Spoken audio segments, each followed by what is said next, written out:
माता पिता अपने बच्चे को पढ़ते हुए देख रहे थे। उनके चेहरों पर चिंता की लकीरें साफ दिख रही थीं। उनके मन में कई सवाल उठ रहे थे। उनकी आंखें चिंता से भरी हुई थीं, मानो उनके मन में उठ रहे तूफान को दिखा रही हों।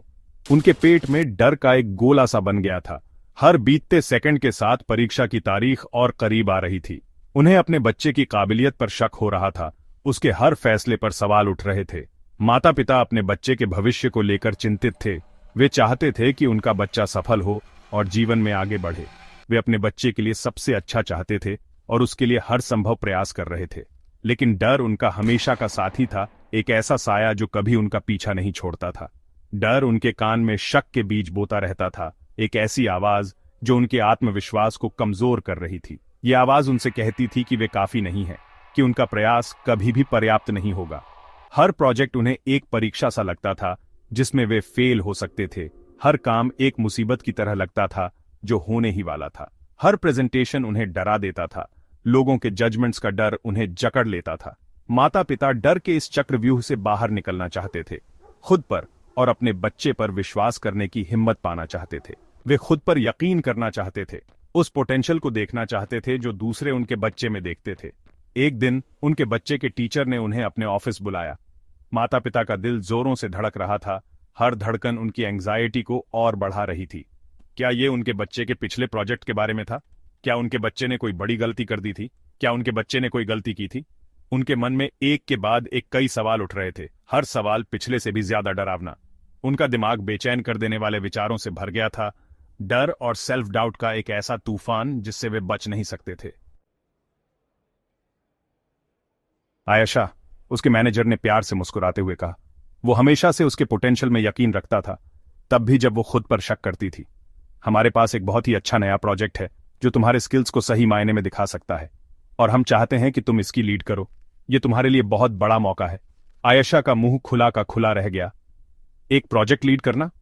वो उसने कभी सोचा भी नहीं था कि उसे इतनी बड़ी जिम्मेदारी दी जाएगी।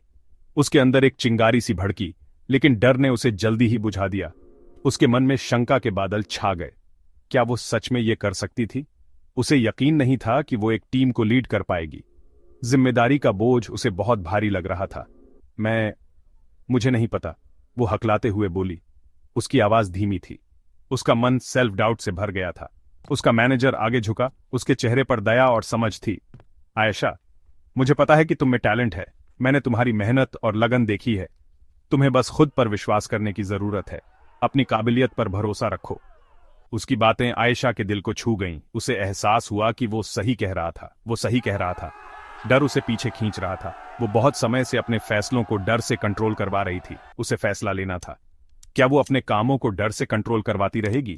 क्या वो अपनी जिंदगी को डर से जिएगी और इस सुनहरे मौके को हाथ से जाने देगी? या फिर वो डटकर उसका सामना करेगी, आगे बढ़ेगी और इस चुनौती को स्वीकार करेगी? उस रात आयशा बिस्तर पर करवटें बदलती रहीं। उसके मैनेजर के शब्द उसे सोचने पर मजबूर कर रहे थे। वो जानती थी कि उसे बदलना होगा। डर एक जेल की तरह था और उसके पास उसकी चाबी थी। वो बिस्तर पर उठी और एक गहरी सांस ली। उसके अंदर एक नया हौसला जागा। वो डर को जीतने नहीं देगी।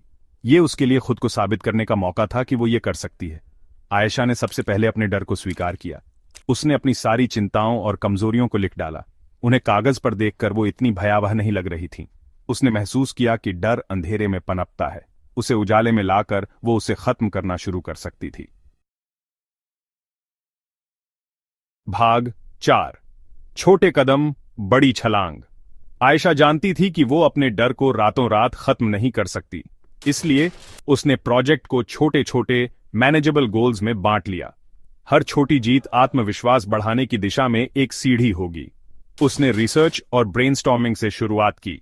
उसने अपने कॉलीग्स से फीडबैक लिया, जजमेंट्स के डर से बाहर निकलकर। उनके पॉजिटिव रिस्पॉन्सेज ने उसके हौसले को और बढ़ाया। अपने प्रेजेंटेशन एंग्जाइटी से निपटने के लिए आयशा ने शीशे के सामने प्रैक्टिस करना शुरू कर दिया। उसने खुद को साफ और आत्मविश्वास से बोलते हुए इमेजिन किया। उसकी आवाज मजबूत और स्थिर। उसने शोभा की ऑडियंस उसकी तारीफ कर रहा है। उनके चेहरे प्रशंसा से भरे हुए हैं। हर रात आयशा पॉजिटिव एफर्मेशंस दोहराती थी। मैं ये कर सकती हूं, वो कहती। हर बार दोहराने पर उसकी आवाज में मजबूती आ रही थी। मैं कॉन्फिडेंट हूं, मैं सक्सेसफुल हूं। भाग 5। जीत का जश्न।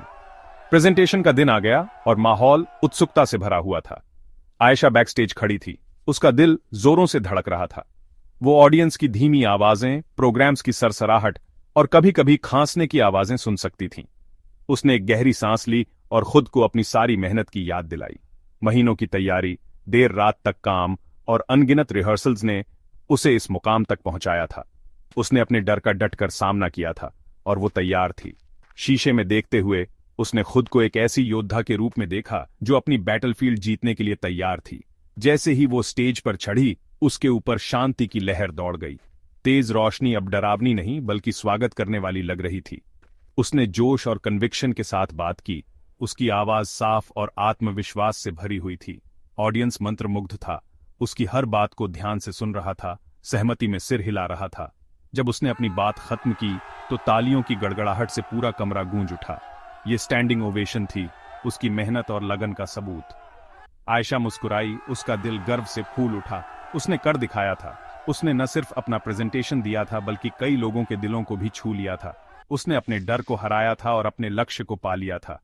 ये उपलब्धि का एहसास बहुत खूबसूरत था, एक ऐसा एहसास जिसे वो हमेशा संजो कर रखेगी। ये अनुभव आयशा के लिए जिंदगी बदल देने वाला था। ये सिर्फ एक प्रेजेंटेशन से कहीं बढ़कर था। ये एक निजी जीत थी, उसकी अदम्य भावना का प्रमाण। इसने उसे सिखाया कि डर कोई ऐसी बाधा नहीं है जिसे पार न किया जा सके, बल्कि ये एक ऐसी बाधा है जिसे साहस और दृढ़ संकल्प से पार किया जा सकता है। उसे एहसास हुआ कि हर चुनौती एक डिस्गाइज्ड अपॉर्चुनिटी होती है। उसने महसूस किया कि असली कामयाबी डर की गैरमौजूदगी में नहीं बल्कि उस पर जीत हासिल करने में है। इस नए आत्मविश्वास के साथ आयशा जानती थी कि वो अपने रास्ते में आने वाली किसी भी चुनौती का सामना कर सकती है।